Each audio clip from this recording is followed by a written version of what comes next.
You are listening to Our Urban Voices with Dr. Alphonse Javed, a podcast that presents Christian narratives through diverse voices that impact urban ministry. Here is your host.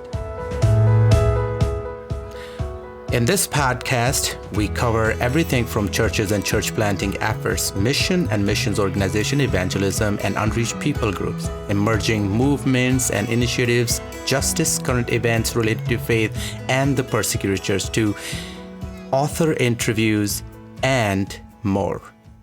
Let's get to it. So good to have you with us. It's been some time that we have gotten together and talked about ministry in depth, and let's let the audience hear directly from you. We have known each other for some time, and I love our partnership in New York City. I love our ministry overseas. I love our friendship. And I just want to give you a chance to share with our audience about you, your ministry, and let's start with your introduction. Why don't you go ahead and introduce yourself? Okay, great. Thanks for having me. I'm Pastor Jerry. My family is originally from Korea, and I was born here in Brooklyn, New York, where I grew up. I currently serve as the missions pastor for Brooklyn Tabernacle, a very large multicultural congregation here in Brooklyn, New York. I also I founded and serve as president of a nonprofit called World Compassion Fellowship. And I wear both of these hats in different ministry contexts. I originally was not interested in ministry. I graduated with an electrical engineering degree, and I ended up in computer programming, working on Wall Street. And the Lord took me on an interesting journey to where He opened up my heart to the persecuted church. And that then led me to see the whole world, including the unreached and just missions in general. And from there began the missions ministry at the church about 20 years or so ago.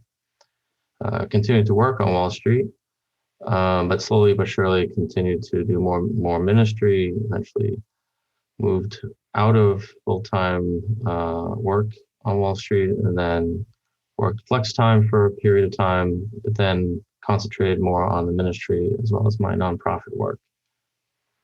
And yeah.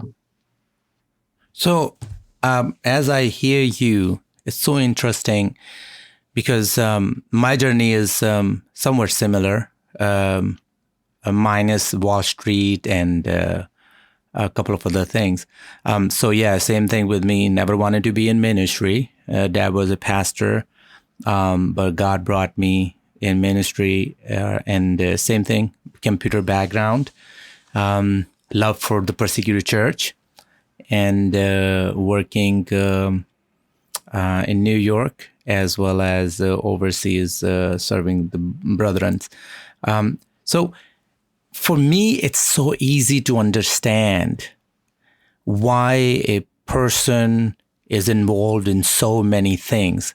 A person who has a Wall Street background and has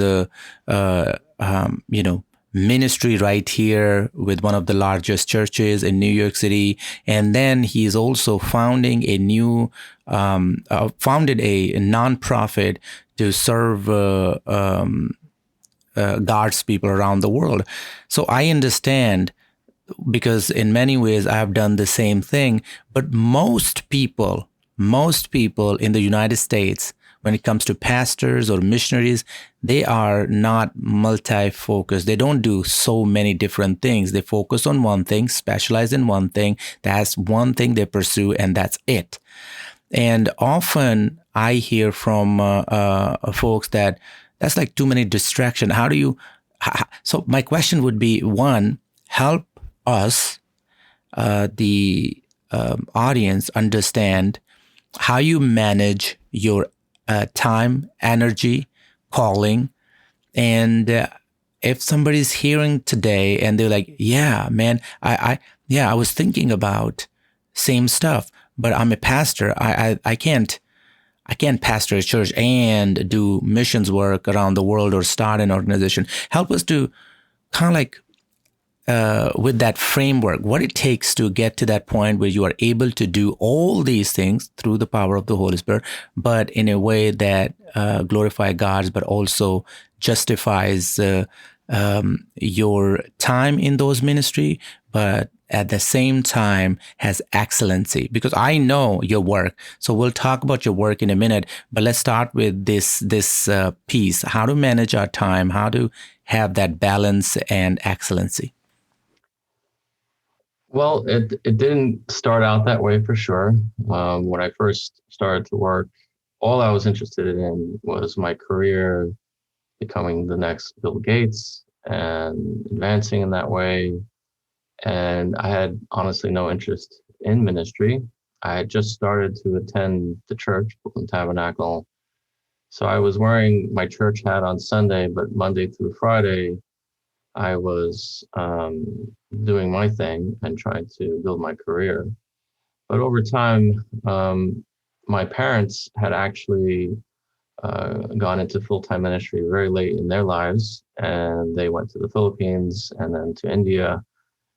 And I was actually the anti-missionary because I was fighting them a lot, not wanting them to be out there when they were so old and their health wasn't so good. But the Lord used my now wife to kind of, first of all, wake me up spiritually, like, where are you? I had to have a conversation with the Lord where he was basically saying, we were once close. When I got saved in high school, I was very fervent for the Lord, but my career slowly took over my focus. And it was like a reminder, like, we once were close and we once had a great relationship. And that began a journey for me to become interested in just serving the Lord. And then I then read a Voice of the Martyrs newsletter, which my brother had tried to send me for a year, and I just left sitting there. And I was suddenly thunderstruck by the situation in the persecuted church. I had no idea. That then led me to reading Richard Wurmbrand's biography, Torture for Christ. And then that again, it just completely turned my whole view on ministry upside down. I began writing to our senior pastor, Pastor Simbola, about my heart for missions, but I really didn't know what to do with it. And honestly, they didn't either. And I knew we had a couple of missionaries out, but our focus had always been inner city as a church. But I slowly grew more and more interested in what was happening outside, and began to do mission videos for the church. And we would dedicate one of our Tuesday night prayer meetings every month to show a video about the nations. The very first country that the Lord spoke to me on was the Sudan. So we did a very short, simple video on the Sudan, showed that, and just seeing thousands of people praying for this country. When I used to just pray with my wife alone, it just really struck me like, wow, this is amazing how we're now able to start praying collectively as a church for these countries. We were praying for Iran, China, the Middle East, and so forth. And as this was happening, I then began to pray about going. So, in the beginning, it was giving, and I was thankful for my job, and I was able to start giving in a much more substantial way and a focused way when it came to missions. But then trying to activate people to pray, and then became the missions director at the church. Also, that was something I was not seeking. It just kind of happened. Began to communicate with our missionaries, began to learn who they are, and our missionaries in the Middle East, they actually discipled my wife and I from afar. And I began to feel like I want to now go out. So I gave, I prayed, now I wanted to go. And at that time, I was consulting for some of the major financial firms in the city, but I was consulting. So I felt like I didn't have control over my time. So then I thought, and this might seem counterintuitive, but I thought, you know what, maybe I better become a full-time employee so that I had more control of my time, that I could have use my vacation time and other things like that. And so I did that. I began to do a shift in my career, and I actually went to another firm, and I told them that I just want to make it clear that I've begun taking these trips. I started to organize ministry teams and even medical teams. And if I needed to bunch up some of my days, I would even do it unpaid if I had to. That was a condition for me to be a part of this firm, and they agreed. So I did that for some time, but then even that was no longer enough. I felt like there's more and more to do. I ended up moving to another firm, and uh, that time I was working on a trading floor, and I would put up pictures of my trips, all the ministries that we were doing. And I was working with many Hindus, Muslims, Jewish people, atheists, Buddhists, etc. And it would spark a lot of great conversations. And some of them were interested in helping with the medical, humanitarian, but some weren't comfortable giving to a church. And that then sparked the idea that, you know what, why don't I just form my own nonprofit? You know, with the church, I could buy the Bibles, but with my nonprofit, I could do all the medical supplies and so forth. So I did that. It was around 2007. And the very first trip I took, where I sponsored it through my nonprofit, was to the Sudan. We went to the Khartoum area. We had hoped to go to the Darfur area. The government ended up restricting us, so we ended up doing medical ministry in the refugee camps in the Khartoum area. So that then began the nonprofit. And even then, things were starting to really grow rapidly, and more people coming on to our mission trips and praying for missions. We started to meet monthly, started to train and raise up missionaries who were starting to go out. And I had always said, okay, first of all, my first ministry is my family. And then the second is the ministry work that I was doing, and then the work itself. So I made the decision, the Lord made it clear in a whole different series of events and things that I need to step back from the 7 to 7, the 12-hour work days on Wall Street, pull back, and went into a flex time position where I was able to take time off, work from home, and balance working as a tent maker, but then started to do even more with ministry. And I had my nonprofit kind of working side by side. It became my non-church way to raise funds. A lot of my coworkers were giving towards it. Didn't really concentrate too much beyond that. Then a few years ago, my firm I was working for died, and I knew that was the Lord. Now that opened up the door for me to now concentrate on my nonprofit work as well as my missions pastoral work. And those things now have continued to steadily grow. We've worked with and trained a couple of hundred people going out on short-term mission trips. And even now I have about 16 missionary families that have gone out. It started with 3, and Brooklyn Tabernacle, we act basically as our own sending agency, although we do work with mission agencies where we don't have a presence on the ground. But since many of our church members are from these countries, they got saved, discipled, and they basically are going back to their home countries. That made things a lot easier in terms of cross-cultural training and challenges. But in cases where people feel called, let's say to the Middle East, and they're from Haiti, then we will work with a mission agency to do that, unless I have friends on the ground. So in Lebanon, I have a number of pastor friends, local pastor friends, So we were able to send a family to Lebanon where it was more church to church. We didn't actually use a mission agency in that case. So how important is it to have short-term missions program in a local congregation, regardless of how large or small your congregation is? I'm just wondering how important this short-term missions program is. Yeah, that's a good question. There's now much more criticism against short-term mission trips, and some of it is very valid, where they're more like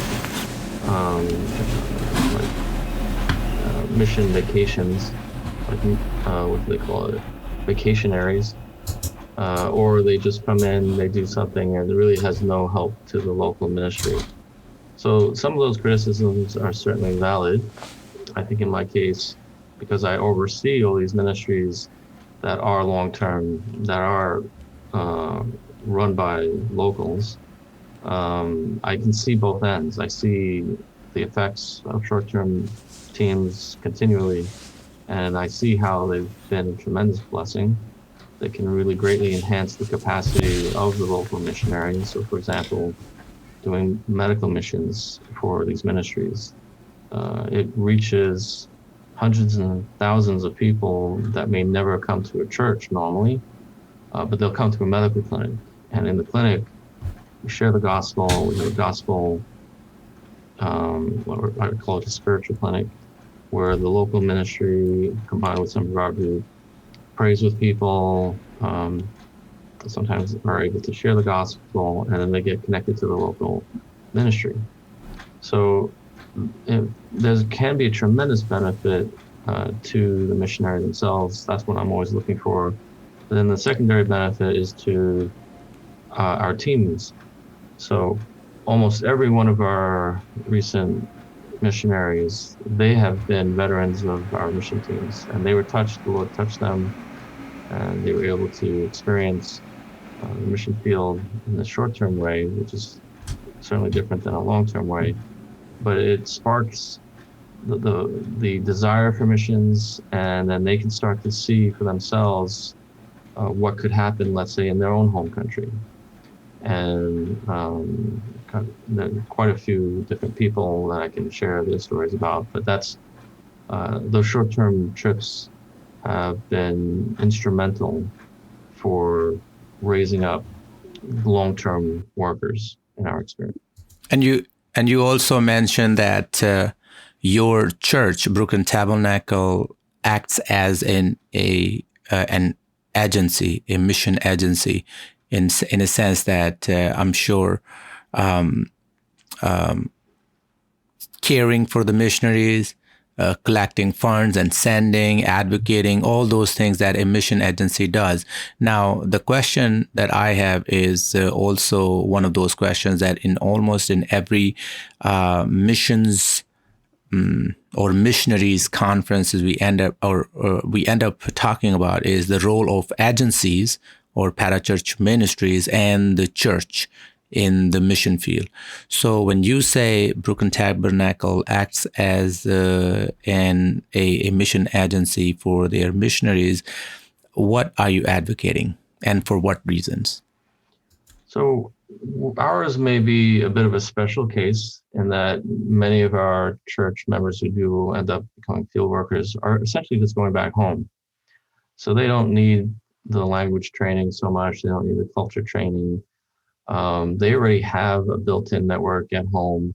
For example, a sister who went to the Philippines, she and her husband, who is Hispanic actually, they served at Brooklyn Tabernacle in many different capacities and were deacons. But they started going back to her hometown in the Philippines, and she already had her family network already there. Many of them were not saved. Some were very staunch Catholics, but as they started going back, they were sharing the gospel and people were getting saved. And so she already has this whole network of people that she knows. She already knows the language and the culture. So there's all of these structures that really were not necessary In her case, same thing with a lot of our other missionaries. So I think agencies do play a valuable role. Perhaps it's shifting now. I know that some agency friends, they have lamented the fact that a lot of churches, they just send them their person and that's it. They just send money, a check, and then that's it. There's very little involvement with their church member. For me, I'm the reverse. We're very involved. I don't send anyone out without going through a major vetting and training process. And once they get to the stage of actually working with a mission agency, they've already kind of gone through our own process. So I've had different candidates who ultimately dropped out. And to me, that's a success. It means, okay, you're not called to go out. That's fine. In my case, the process, if you will, worked well. In other cases, they were better trained to go out to do and to serve. So who helps to in this process of determining the call? Because toward the end, I get your point when you said that some of these folks dropped out, mm-hmm. right? So the part of that, I assume what you are communicating to me or our audience right now is that we may get folks, church members who are temporarily excited about missions, but they do not understand, they don't have the depth, and may fail ultimately when they are there. So it's better to weed them out now, help them to see whether this calling is from the Lord and they're going to sustain that calling, or is just emotional response to something or feeling, or out of boredom they fantasizing and romanticizing the idea of foreign field. So I assume that's what you're saying. And if you are, then help me with give us a couple of steps, or more than a couple of steps. What do we need to do as churches to help our congregants to determine their calling in the area of both, whether they want to serve here or overseas? One. Two, is it different from mission organizations when a person contacts a mission agency? What have, in your personal experience, or what you have heard or spoken to people or read, have you come across something that differs from your approach? Is it there, if there is something either the mission agencies are missing, or is there something that they are doing that you should be adopting? So give us a little bit, give us some more details in that end. Sure. So just starting with the basics from Acts 13, where it shows that the Holy Spirit calls somebody, and then sends out that person. But then the next verse, in the beginning of that chapter, shows that the church sends out the person. So there's two sending agencies for a missionary. One is obviously the Holy Spirit, but number two is the church. So, for example, I'll have somebody who said, oh, God spoke to me and he called me and I need to go to such and such a country, had all these different dreams and so forth. Okay, that's great. Well, let's let the church confirm that.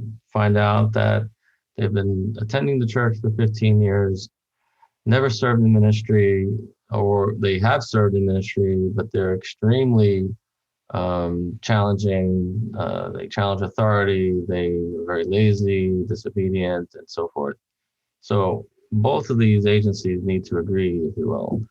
So anyone that even wants to go on a short-term trip, some of my basic requirements is you need to be faithful in the ministry that you're doing at your local assembly before you go out, because how do you expect to serve overseas if you're not even serving with your own local body, with your own local church? So that immediately is the initial requirement. And then over time, let's say if somebody is interested in children's ministry, we've just had this happen before. They love children, and they've been on a couple of trips with me. They served with children, and they loved it. And sometimes I'll tell people, you know what, you've been serving as an usher at the church. But I see the way you work with the youth. You're really amazing. The Lord's hand is on you.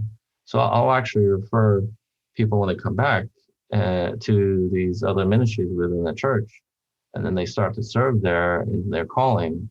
Sometimes it's not for long-term missions, and that's okay. It's all part of the body of Christ.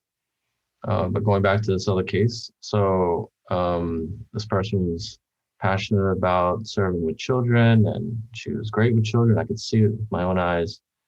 And then talking with our senior pastor about it, we then decided, well, she's never served in our own children's ministry, or she served just as a basic volunteer.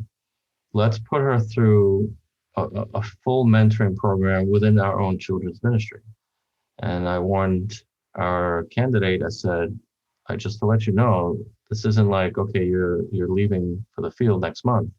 This could take 6 months, it could take a year, but we want to make sure you're fully prepared for what you're going out to serve with. So she agreed, and then spoke with our children's ministry leaders. I told them, take this person under your wing, mentor them every part of the process of children's ministry, from production to teaching to organization, et cetera, et cetera. So they did that, and it was like a year's process.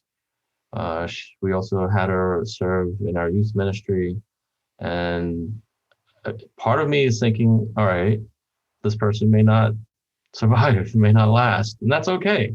They may finally realize, oh, wait a minute, this isn't really for me. But in her case, it just added fuel to the fire. And so by the time she was ready to leave, it was very natural. It was almost obvious, if you will. And so that was a great blessing.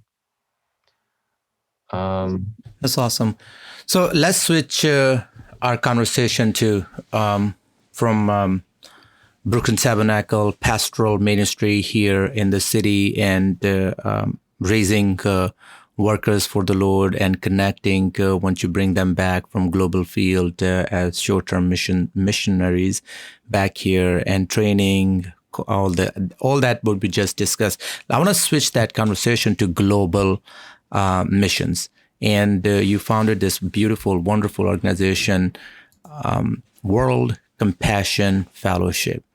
And for the sake of our audience, I just want to give them your website. It's wcfellowship.com.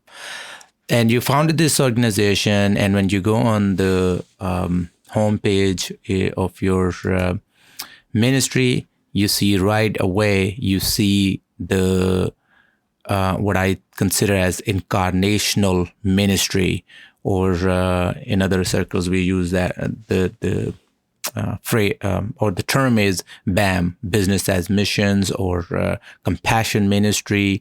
So there are different phrases we use, which is basically you set up relief centers or life centers and help the community become part of the community. You benefit the community, and as you do that, you share the gospel, because you, of course, you want to be who you are, and that is that you are saved by the grace of Christ. So you want to share that. I see your medical efforts, I see your humanitarian efforts, I see Life Center, I see development, and I also see where you are as WCF in different parts of the world. Now, with that, differentiate our traditional approach to missions that has been for some time, and this approach where you set up a organization, and then you engaged in on actually many different ends. You engage in different. You are engaged in different countries. Some of those countries are very restricted countries. So first, help me to understand the difference between traditional mission and what you're doing.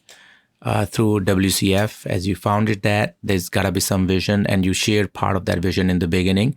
Two, please share with us some of the challenges, and definitely, because as I receive those newsletters from you, I hear a lot of hope. I hear a lot of good news in the midst of this pandemic, in the midst of this all what's going on in the United States, in New York. Is so amazing to hear what God's people are doing around the world, and how people have around the world have a very different approach to life, where suffering and pain is expected, and all that. So just start with the differentiating aspect, and then move into other items that I raised. Sure. So my approach, my let's say my motto, or whatever the phrase might be, is that ministry to me is very holistic. We're ministering to the spiritual and the physical, and it's important not to separate the two. So, Matthew chapter 28, go into the nations, make disciples, is obviously the core reason for what we do ministry for. But then also Matthew 25, which has been called the Great Compassion. I was thirsty, I was hungry, I was naked, I was sick, I was in prison.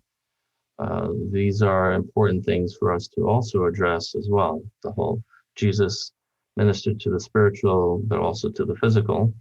And there are many, many other scriptures in James and so forth that talk about ministering to the physical needs as well as to the spiritual needs. It's not enough to say, God bless you, and I'll pray for you when I actually have the means to help people. And coming from the West, we are way over abundantly blessed materially. The vast majority of the world is not, and they're struggling and suffering. And this is an opportunity for us to be able to say, well, God, you've given us much, and you're going to require much. So that's been one of my driving forces. And another thought is the giving someone a fish is very important. We faced starvation. We faced some tremendously horrific situations worldwide, including most recently in the pandemic. We've been able to provide food and hygiene care packages to literally 130,000 people, predominantly in the Middle East, as well as in South Asia. And to me, this is we're able to then minister to people, especially non-believers, but also to believers, in the name of Jesus. We're actually showing the love of Christ. We're being his hands extended. And then that opens the heart to be able to hear the words of Christ. And indeed, this pandemic from the outside looks terrible. I mean, many people have suffered.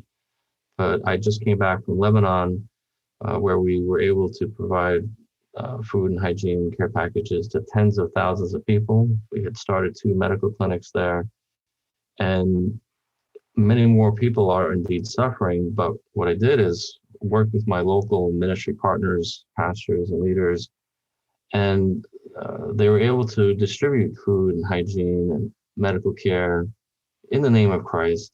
And refugees, even the local Lebanese, seeing this, they were touched by this. Here they're fleeing from war, they're fleeing from ISIS and religious war, and here are these people who are supposed to be their enemies, who are supposed to be these infidels. They're providing all of this help freely with no strings attached. Why are you doing this? Well, it's the love of Christ, the love of Jesus. And that's opened up their hearts to hearing more about the gospel. I've met, just on this last trip, quite a few people who talked about that and how they were just amazed at the love that they were receiving, even though in theory they're supposed to be enemies. In fact, several women said how the more they came to know who Jesus was, the more they wanted Jesus. They didn't really even care, even if the food were to stop, it didn't matter to them. The spiritual was even more important to them. So this holistic ministry allows us, especially in the non-Christianized world, to be able to minister and have this platform to minister. Yeah. Going back. Yeah. Sorry. I love.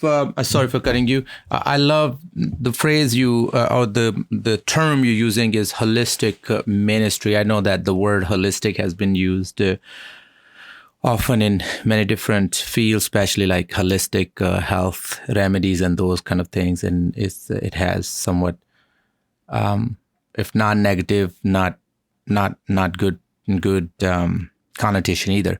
But I love how you are bringing this holistic aspect in this ministry. So my question to you would be, we are already ran out of time. I would love to have a full season with WCF, just hearing about how you guys are bringing relief to the persecuted church, relief to the in the Middle East, relief to people who are marginalized. I would love to hear that. But as I close, I want to hear a joke.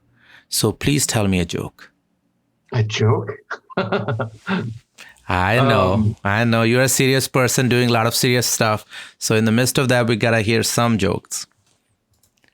You know, the funny thing is, I joke around a lot, but it's not like I can say, well, you know, there was a Korean and a Pakistani that walked into a restaurant. I don't have that type of a joke. Wow, for the first time, I'm pretty speechless. And that's my job, right? Eventually I have to bring everybody to their finest moment when they find themselves like, oh man, I don't have words. Okay, so I have another proposition. How about a song? Oh, a song. I know I'm part of Brooklyn Tabernacle, but I don't sing at all. In fact, I tell people that all the time. I guess that's my joke. But my favorite song is Amazing Grace. Go ahead, give me the first, just one phrase. You don't need to sing all. Mm-hmm. Go ahead. Amazing grace, how sweet the sound that saved a wretch like me. I once was lost, but now I'm found. Was blind, but now I see. Thank you so much. So here you have it. So see you all next week with a new guest. Until then, God bless you all.